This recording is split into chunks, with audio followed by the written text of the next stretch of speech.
Si tienen teléfono, por favor, pónganlo en aeroplano para que no suene en el transcurso de nuestras clases. Muy bien, mis queridos hermanos, vamos a iniciar nuestro estudio bíblico correspondiente al día domingo. Estamos estudiando lo que es la creación y el diluvio, tema que iniciamos debido pues a este asunto que está existiendo pues en los Estados Unidos de lo que es la evolución que le enseñan a nuestros hijos. Nosotros queremos tener la información necesaria para enseñarles a nuestros hijos de que esto ha sido creado por Dios, que aquí no hay ningún evento evolutivo, cósmico o químico o biológico, como quieren las personas ponerlo. ¿Por qué? Porque este es un diseño divino que lo hace Dios para que nosotros podamos vivir aquí en la faz de la tierra y resolver el conflicto angélico a través de nuestro libre albedrío, señoras y señores. Entonces, este estudio estamos viendo pues no solamente lo que es la creación inicial, sino lo que es el hombre, cómo creó Dios al hombre y cuál es la función que tiene el hombre en la faz de la tierra y cómo Dios escoge al pueblo de Israel para que su palabra sea diseminada en el mundo entero. ¿Para qué? Para echar abajo pues todas estas cosas que se oponen en contra de la palabra de Dios, básicamente. Entonces, y después también vamos a ver el asunto del diluvio, porque ahí es donde salen los grandes monstruos marinos, etcétera, de los cuales habla la evolución, que se demoraron billones y billones de años. Claro está, eso va a ser desmentido pues en el transcurso de nuestro estudio, pero primero quiero darle las bases fundamentales de todo el asunto de la creación. El asunto es que estamos en la lección número 64 en estos momentos y estamos viendo pues el asunto de la creación. Y aquí ahora lo que quiero hacer es, permítanme un segundito para ponerles esta parte aquí. Primero que todo, estábamos viendo el asunto de cuándo comienza la vida humana. Cuándo comienza la vida humana y comenzamos a ver todo eso a través del capítulo 12 de Génesis, versículo 7. Entonces el Señor Dios formó, y ahí estamos viendo las palabras en el hebreo, que utiliza el hebreo para dejarnos saber a nosotros cómo es el proceso de hacer al hombre del polvo de la tierra y sopló en su nariz el aliento de la vida y fue el hombre un ser viviente. Esto ocurre rápidamente, no es asunto de años y años y años, aquí no hay la teología de la brecha en la cual pues de un día para otro pueden transcurrir 1.000.000 de años. No, señor, eso fue y ya les ha dado suficiente información para que ustedes se den cuenta de que esto fue cosa que hace Dios en un asunto de 7 días. Entonces, la semana pasada estuvimos viendo los pasajes problemáticos utilizados por el campo del traducianismo, ¿verdad? Pasajes tales como Jeremías 1.5, Lucas 1.5, Lucas 1.41 y Lucas 1.44, que también se los pongo ahora en la pantalla para que ustedes se den cuenta de lo que ellos han utilizado para decir pues que el asunto este de el traducianismo propone ciertas cosas que no son reales, tales como la vida humana comienza en la matriz, comienza en el momento de la concepción, en el momento que la mujer que han estado, ahí comienza la vida humana con alma y con cuerpo, ¿okay? Y eso es algo que ya hemos desmentido pues a través del estudio de la exégesis en el idioma original, y también estamos viendo pues que estas cosas no concuerdan con el resto de la Biblia como ellos lo quieren presentar. Entonces en Lucas 1.44 nos dice: porque he aquí apenas la voz de tu saludo llegó a mis oídos, la criatura saltó de gozo en mi vientre. Claro que aquí lo primero que viene a nuestra vista o a nuestra memoria o a nuestra manera de pensar es que la criatura para saltar de gozo tiene que tener el cerebro formado, primero que todo, y segundo tiene que poder procesar la información que recibe ella, ¿verdad? Ella está recibiendo cierta información, entonces se supone que dentro del estómago él está escuchando y ya ha aprendido el idioma que está oyendo, ¿verdad? O sea, y que está procesando eso y se brinca de alegría. Y ellos utilizan esto como parte del sistema que ellos tienen de que la vida ya se encontraba ahí. Pero una vez que nosotros analizamos esto profundamente, nos damos cuenta que no, que eso no es así, que eso todavía ni siquiera ha sido formado dentro del vientre. Entonces, cuando nosotros vemos este versículo en español, parece decir que el salto del bebé es causado por el gozo. Y esa es la preposición de por o de él, ¿verdad? Por, que quiere decir de aquí en la traducción que tenemos. La criatura saltó de gozo, ¿verdad? ahí dice de gozo. Denme un segundito que quiero que subir esto un poquito más. ¿Okay? Entonces, claro está que nosotros sabemos que eso no puede ser. La proposición de en el español es una proposición con funciones múltiples y puede ser utilizada de muchas maneras y contextos diferentes. Pero lo que tenemos aquí en el griego es una fraseología que uno puede esperar de la palabra gozo. La fraseología normal de la palabra gozo en el griego es la palabra chará, C-H-A-R-A, chará puede decir. Pero lo que tenemos aquí es la preposición en más agaliao, el verbo agaliao. Y ustedes pueden ver que aquí está subrayado en agaliesi, ¿verdad? Aquí lo pueden ver. ¿Ven la flechita? En agaliesei, que es el verbo agaliao, pues como está dentro del contexto de la frase que se está dictando, de gozo en mi vientre. Entonces, claro está que eso es algo muy interesante. ¿Por qué está utilizando entonces esa palabra agaliao? Es otra palabra que en el griego se utiliza para la exuberancia o para el júbilo que siente una persona, y esa palabra es la que se utiliza para el júbilo en los salmos para traducir la palabra gozo cuando es utilizado en el contexto de la salvación. Que cada vez que se utiliza en el contexto de la salvación, entonces en los salmos esta es la palabra que ha sido traducida, porque ustedes comprenderán que los salmos está en ¿qué? En el hebreo, y este agaliao está en el griego, pero en la Septuaginta, que es la traducción del Antiguo Testamento, han traducido esa palabra hebrea en agaliao. Entonces, o sea que se relaciona al hecho de que el Mesías viene y hay gozo debido a su venida, pero esta frase en no tiene la idea de causa. O sea, cuando dice en, ¿verdad? No, cuando la idea de causa es qué fue lo que lo causó. ¿Okay? Y además de eso también vemos que en Efesios 2.8, y también se lo voy a poner aquí, Efesios 2.8, porque por gracia han sido salvados por medio de la fe, y esto no es de ustedes, sino que es un don de Dios.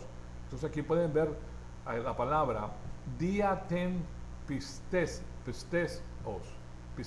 pistes es fe, y aquí pueden ver eso, día a través de la fe. Día es a través de la fe, pisteos, ¿verdad? Y ahora les estoy poniendo esto aquí para explicarles el asunto de agaliasen, en agaliasen. La salvación no es debido a la fe. Tú no te salvas debido a la fe, ¿verdad? Sino, lo cual sería una preposición día más el acusativo, ¿verdad? Pero lo que tenemos aquí es la frase día más el genitivo, el caso genitivo en el griego, no el caso acusativo. Y cuando tenemos día más el acusativo, eso expresa la causa. Es a través de, por medio de la fe, es que nosotros llegamos a salvar, y es a través de la gracia de Dios.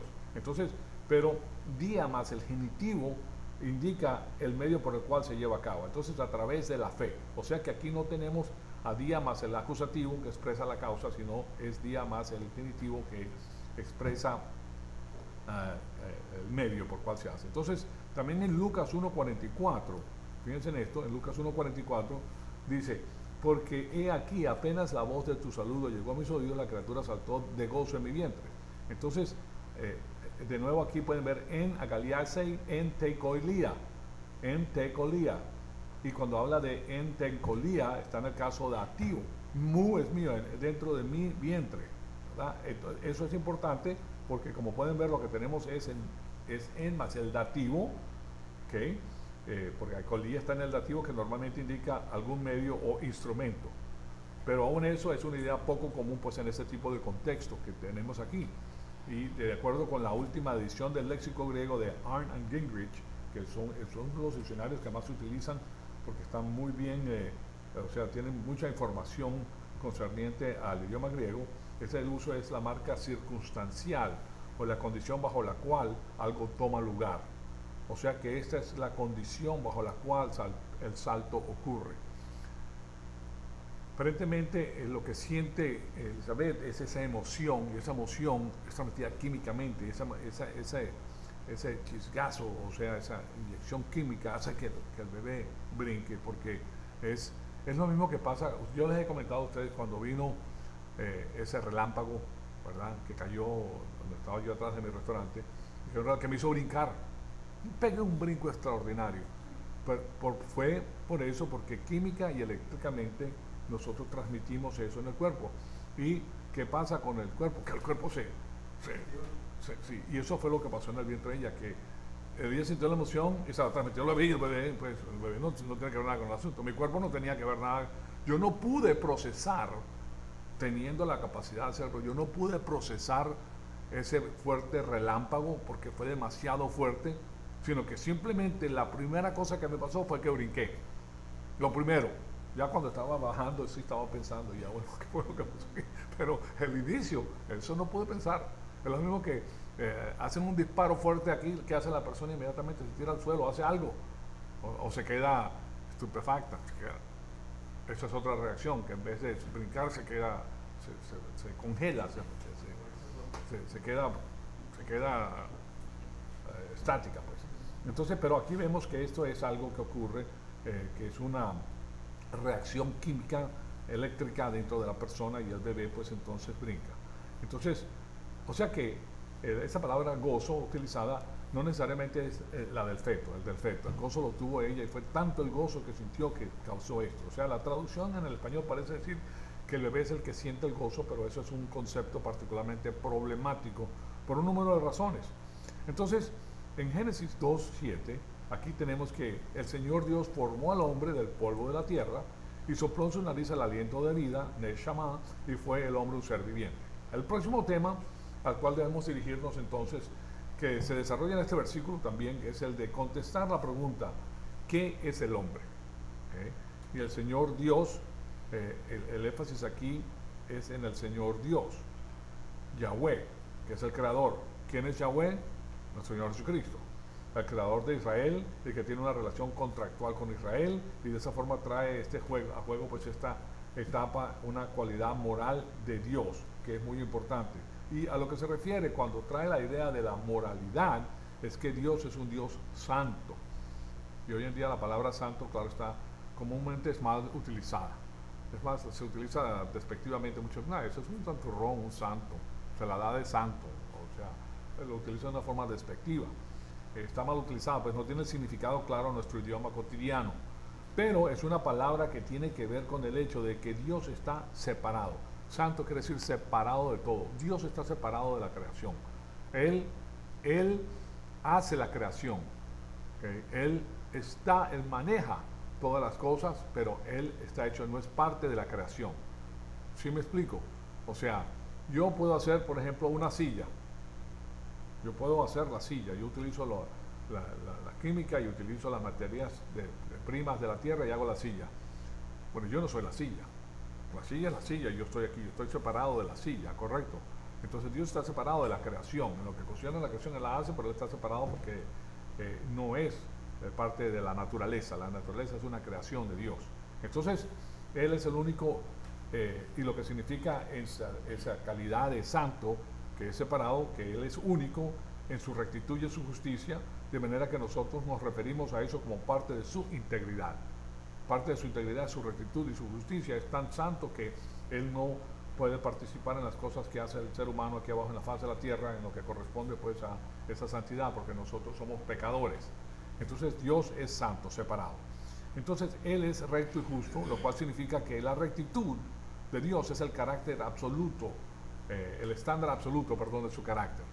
Ese es el estándar absoluto, la rectitud de Dios. Él es perfección absoluta. Y la justicia, que es el otro lado de la moneda, ¿verdad?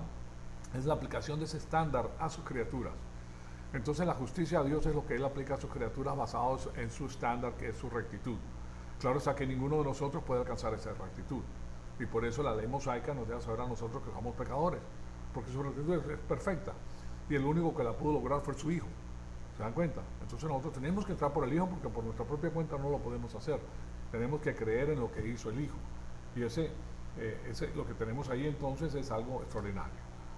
Lo que estamos diciendo aquí es que el tetragramatón, que es Yahweh, YHWH, Yahweh, como se los he puesto en la pizarra, en la mente del judío está directamente vinculada con el pacto mosaico, porque fue Yahweh el que firma el pacto mosaico a través de su escritura pues en las tablas de la ley, como les puse aquí ayer. Ustedes pueden ver que en las tablas de la ley tienen 10 mandamientos en cada lado. 10 mandamientos en una tabla, 10 mandamientos en la otra tabla. Entonces, este pacto es precedido por un preámbulo llamado el Decálogo, que son los 10 mandamientos, 2 copias del Decálogo, uno para el pueblo y el otro para Dios, todos puestos en el mismo lugar porque era el banco de esa época. El templo era el banco, el templo era el lugar más seguro que existía. Entonces, en Génesis 2, y fíjense que estas tablas estaban puestas no solamente en el templo, sino en el arca del pacto, ¿okay? Y después posteriormente pues otros lugares. Entonces en Génesis 2 Dios tiene un mandamiento que está a punto de darle a Adán, pero en Éxodo Él tiene 10 mandamientos que preceden al otorgamiento de la ley mosaica. La ley mosaica no consta solamente de 10 mandamientos, después Él expande todo lo que esto cubre, pero con eso es suficiente para que el pueblo tenga, o sea, para nosotros es muy fácil entender lo que es no robar. Robar es tomar la posesión de otra persona, ¿okay? La posesión de otra persona. Si tienes un lápiz que le pertenece a otra persona y tú te lo tomas, tú robaste a esa persona porque esa persona, ese lápiz le pertenece a otra persona. O adulterar con la mujer del prójimo, o sea, esa mujer le pertenece a ese prójimo, no te pertenece a ti. ¿Y se dan cuenta? Entonces hay una serie de cosas que nosotros entendemos rápidamente con esto. Honra a tu padre y a tu madre, o no codiciarás, el 10º mandamiento. Nosotros no nos metemos en eso si conocemos la palabra de Dios y queremos agradar a Dios. Y eso nos da, ese es el código. Recuerden de qué es este código. El código de la prosperidad. Con este código prospera Dios a su pueblo que salió de la esclavitud para enseñarle lo que es la libertad. Y la libertad exige respeto por las cosas de tu prójimo. Entonces, pero el asunto es que el que hace este pacto con ellos es Yahweh. Y cada vez que ellos escuchan esto, pues, cuando los judíos piensan en Yahweh, ellos piensan en ese pacto que imponía los estándares absolutos de la rectitud de Dios en el pueblo. O sea que cuando ustedes vean el término Yahweh en la escritura, parte de ese equipaje que acarrea esa palabra es la cualidad de la rectitud perfecta de Dios. Y tras el hecho de que hay un mandato moral impuesto inherentemente sobre el hombre como la imagen de Dios. El hombre es la imagen de Dios, el hombre y la mujer. Estamos hablando de la raza humana. Y fue el hombre un ser viviente, entonces. Es lo que nos dice el versículo. Y la palabra hebrea que se utiliza para el alma en hebreos es nefesh. Se las he puesto en la pizarrón anteriormente, nefesh. En la Septuaginta la palabra hebrea nefesh es traducida suke. Suke es la palabra griega. Se las pongo aquí en el pizarrón para que la vean en el griego. Suke, la palabra suke, ¿verdad? Es alma. Suke. Está traducida la U hoy en día como una I. Y de ahí viene la palabra psicología, que es el estudio del alma, básicamente. El estudio de lo que es la verdadera persona. Pero el alma, esa palabra alma o suke, es la traducción de nefesh del hebreo. Recuerden que la Biblia está escrita primordialmente en 2 idiomas, en el hebreo y también en el griego. Y claro, hay algunas ciertas variaciones que existen dentro de las escrituras, como el arameo y como el griego ático, el griego común, el griego iólico. Muy pocas partes de eso, pero no cambia el significado. Generalmente es el hebreo y el griego común, el koiné, el griego koiné. Bueno, de todas maneras, estas son las palabras importantes que tenemos que traducir con la palabra alma en el español. Entonces, estamos respondiendo a la pregunta que emerge de este versículo. Y la pregunta es la siguiente: ¿qué es el hombre? El salmista preguntó: ¿qué es el hombre para que te acuerdes de él? Ustedes se recuerdan de esto, ¿verdad? ¿Y quién fue el salmista que escribió eso? ¿Ustedes se recuerdan? David. ¿Qué es el hombre para que te recuerdes de él? Los salmos fueron escritos por diferentes personas. Y ahí lo tienen ustedes. Y después en el próximo, esa es la parte A del versículo. Y ahí mismo tienen la respuesta que dice: lo has hecho un poco menor que los ángeles y lo coronas de gloria y majestad. ¿Okay? Porque eso es lo que ocurre con nosotros. A nosotros en el transcurso de nuestra vida, pues no sabemos, a menos de que estudiemos la palabra de Dios, qué es lo que va a pasar posteriormente. Pero la persona que crece en el conocimiento de Dios va a entender estas cosas muy claramente y sabe que lo que Dios tiene preparado para él es extraordinario. Imagínense que la posición de nosotros va a ser superior a la de los ángeles cuando regrese el Señor Jesucristo. ¿Okay? Siendo personas, seres inferiores, Él nos va a poner por arriba de los ángeles posteriormente. Porque como seres inferiores escogimos por Dios. Y los ángeles, teniendo todo el conocimiento, el tercio de los ángeles se rebelaron en contra de Dios. Entonces, A la final el hombre va a ser elevado sobre los ángeles. ¿Y por qué es importante comenzar aquí cuando tratamos de entender lo que es el hombre? Bueno, es importante porque trasciende a lo que es el ser humano en la tierra. Si partimos del hombre, entonces el hombre es imperfecto, está plagado con la naturaleza pecaminosa, tiene una capacidad reducida. Entonces, si comienzas de afuera para adentro en vez de adentro para afuera, que es lo que hace el hombre normalmente, porque todas las filosofías humanas parten del hombre para afuera, salen de la mente de personas muy eruditas y muy pensantes. Hay personas pensantes, ¿no? Hay personas que no piensan mucho, pues, o sea, que de todo hay en la vida del Señor. Pero, aunque sea una persona pensante, sale la información de su propia manera de ver las cosas, a través del empirismo, del racionalismo. O sea, hay personas que pueden racionalizar las cosas o pueden ver algo. Ustedes han visto los pintores. Yo no puedo, o muchos de nosotros no tenemos la capacidad que tiene un pintor. Un pintor ve cosas que tú dices, bueno, ¿y de dónde sacó este hombre estas ideas tan extraordinarias? A nosotros ni papas, ¿verdad? Pero a esa persona sí le sale, le fluye, puede ver ciertas cosas. Ahora, no es impresionarnos porque nosotros solamente desarrollamos 1,5, 2% de nuestra capacidad mental. O sea que allá adentro hay muchísima información. Yo les comenté acerca de este señor autista, no bautista, sino autista, que se subió en un helicóptero por Roma, ¿verdad? Lo pasaron por Roma un par de veces, bajó y pintó con detalle a toda Roma. O sea, los edificios con los puntitos, con el pajarito, con la cosita así. O sea, que tú ves, qué barbaridad, ¿cómo es posible que este hombre capture tantas cosas solamente viajando una vez en un helicóptero por arriba de la ciudad? Pero con lujo de detalle y lo hizo pues en escala. Entonces, como una máquina fotográfica.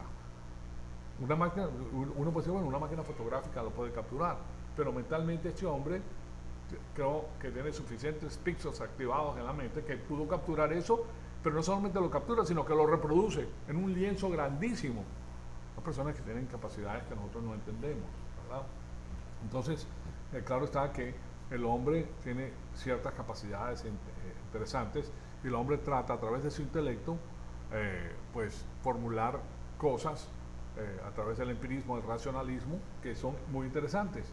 Pero no podemos comenzar con las observaciones del hombre para definir lo que es el hombre. ¿De acuerdo? Tiene que ser el que lo hizo de afuera, él es el que te tiene que decir qué es el hombre. Entonces, por eso David hace esa pregunta, ¿qué es el hombre? Entonces, no podemos comenzar las observaciones humanas debido a que nuestras observaciones siempre van a ser limitadas y además son afectadas por el hecho que nosotros somos pecadores y tenemos una orientación hacia la rebelión en contra de Dios y hacia el rechazo de los absolutos divinos. Eso es lo que es el hombre sin Dios. Entonces siempre se está tratando de rebelar y irse en contra de Dios. Pero eso no significa que el empirismo y el racionalismo no tengan su lugar. Sí lo tienen. O no tengan su valor o algún tipo de significado, porque sí lo tienen. Lo que les trato de decir es que estos sistemas de pensamiento deben operar dentro del marco de referencia de la revelación divina. Si lo sacas de la revelación divina, porque Dios es el que hizo que el hombre pudiera capturar las cosas por medio del empirismo y el racionalismo. Eso se lo dio a él a Adán. ¿Okay? Pero si lo separas de la fuente inicial, entonces tú tienes que inventar lo tuyo propio. Que el hombre no tiene la capacidad para inventar cosas que Dios no ha hecho. No tiene, o sea, no parten de él. Tienen que utilizar las cosas que Dios ha hecho. Entonces, lo que sucede como resultado de la caída es que el hombre rechaza, obstruye y evita la revelación especial de la Escritura, de manera que termina solo con el empirismo y el racionalismo y el misticismo. O sea, se imagina cosas y dice, esta es la realidad. Todas las religiones paganas salen del hombre. ¿Okay? Es el hombre, claro está, que está siendo orquestado por Satanás. Entonces, y por eso en todo el paganismo siempre va a haber farmakeia en el griego, que es siempre estas personas se someten a ciertos químicos para elevarse, ¿verdad? Por ejemplo, yo no sé si ustedes sabían esto o no, pero Bill Gates, por ejemplo, y todas las personas que tienen que ver con el asunto de las computadoras, se daban unos viajes de LSD impresionantes, porque el LSD altera tu mente y puedes ver ciertas cosas, te eleva la mente, pero también te abre las puertas del sistema cósmico, de Satanás. O sea, es una entrada a la parte oscura, este tipo de cosas. Entonces, y ustedes verán, por ejemplo, en Sudamérica, los indios de Sudamérica, todos han practicado el asunto de eso, que ellos han sacado ciertos químicos y se elevan y pueden ver, dicen que viajan como un pájaro y pueden ver las cosas desde arriba, o sea, una cantidad de cosas. Pero no solamente ahí, en todos los sistemas paganos. Si ustedes ven la historia, por ejemplo, de los vikingos, esa gente se la pasaba en los dioses paganos, pero se pegaban unos viajes psicodélicos y de todo tipo de químicos que los alteraban a ellos. ¿Por qué? Porque lo hacen sin Dios. Dios no necesita que tú tomes esas cosas para darte la información. ¿Sí me explico? Entonces, ellos operan independientemente de la revelación divina. Y la ilustración de Génesis, para darles algo que puedan, a lo cual se pueden asir, es que cuando Dios pone a Adán en el jardín del Edén, es algo muy interesante.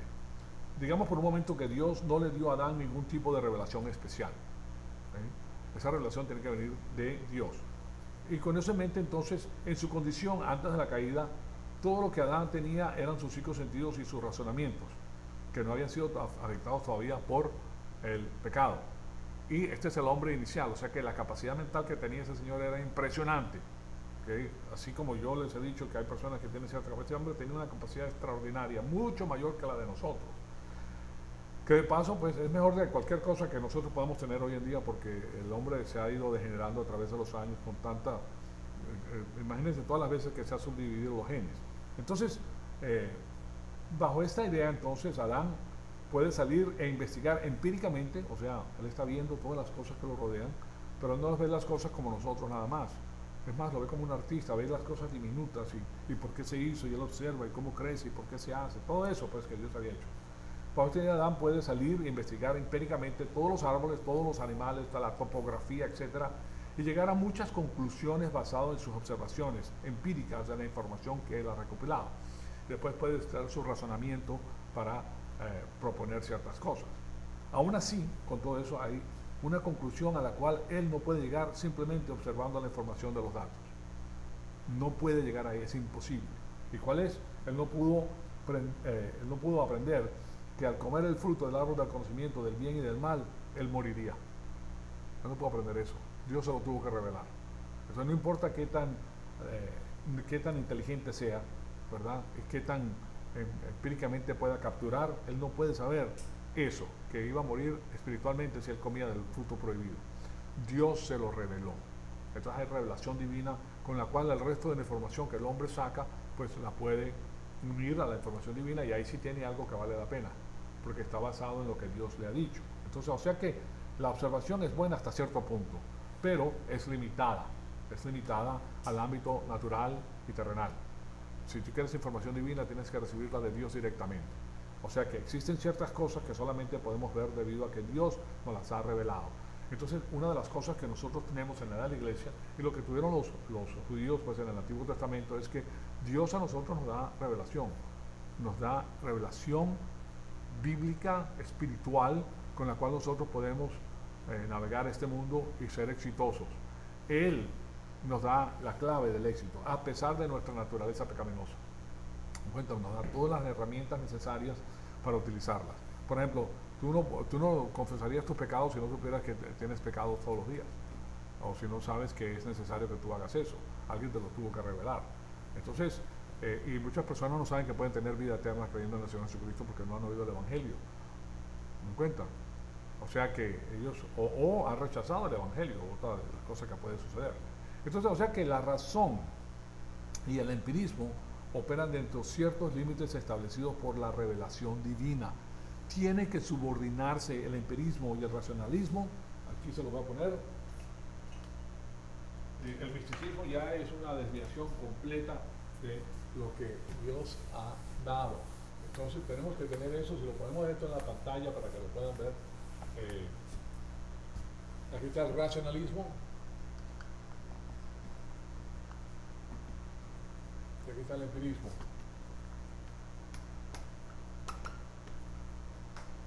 Estos tienen que estar subordinados a la revelación divina. Dios utiliza eso para que el hombre lo pueda ver. Pero si lo separas de la revelación divina y lo pones a un lado, entonces tú comienzas a inventar lo tuyo propio. Y eso, claro está, puede que hayas llegado a ciertas conclusiones que son similares a las que puedes recibir bajo la revelación divina, pero llega un punto en que tú no puedes comprender ciertas cosas que no se ven. cosas que no se ven que guían las que se ven. ¿Te das cuenta? Pero si las tienes, entonces sí comprendes de qué se trata y puedes llegar a una conclusión mucho más fina, más refinada de lo que tus sentidos te han dado, porque ahora están compaginadas con la revelación divina. Entonces, o sea que la razón y el empirismo operan dentro de estos límites diseñados por Dios, y tenemos que comenzar con la antropología bíblica. Antropos es hombre, y el estudio del hombre, que es la antropología, tiene que comenzar con la Biblia, un entendimiento bíblico del hombre y su naturaleza. Fíjense que a través del racionalismo y del empirismo el hombre ha llegado a concluir que hay, en vez de la creación, que hay la evolución. ¿Me cuenta? Porque eso ellos hacen porque también tienen su naturaleza pecaminosa en contra de la revelación divina.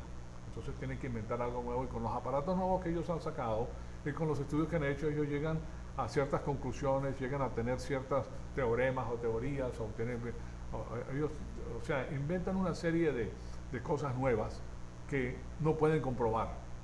Tienes que llevar ahí por medio de la fe. O sea que lo que ellos están haciendo es conjeturas.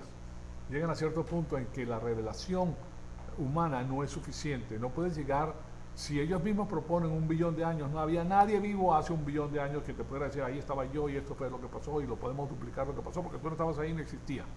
Entonces tienes que creer por medio de la fe lo que ellos están proponiendo. Y eso es parte del empirismo y el racionalismo, porque está separado de Dios. Entonces llegan a una conclusión completamente diferente a la que Dios tiene, pero es la que utiliza Satanás para llevarse a la persona fuera de la palabra de Dios. Especialmente el día de hoy, que hay tanto técnico y tanto erudito, por eso dice la palabra de Dios, confundiré con el entendimiento de los entendidos, ¿verdad? Entonces esta gente tiene el conocimiento que tiene de parte de aquí, del empirismo y el racionalismo humano, sobre eso edifican, pero está lejos de la revelación divina. Entonces tienen un problema enorme. Entonces, lo que podemos ver es que esto afecta muchas áreas de estudio. Afecta la biología. Si nosotros estudiamos la biología sin incluir el hecho de que el hombre fue creado de la tierra, del polvo, como Dios dice, entonces vamos a tener un punto de vista torcido de la biología en algún nivel. Y también pues afecta la antropología, la cual es una rama de la sociología en el estudio del hombre. Y el desarrollo de la humanidad, como comprenderán. Afecta la sociología. Claro, si uno no funciona, la sociología también es echada a perder, y la psicología también, que es el estudio de lo que es el ser humano. Y ya saben que parte de la palabra psique, psicología. Entonces, por eso es que estos psicólogos salen con unas definiciones y llegan a unas conclusiones totalmente equivocadas, que no concuerdan absolutamente nada con la palabra de Dios.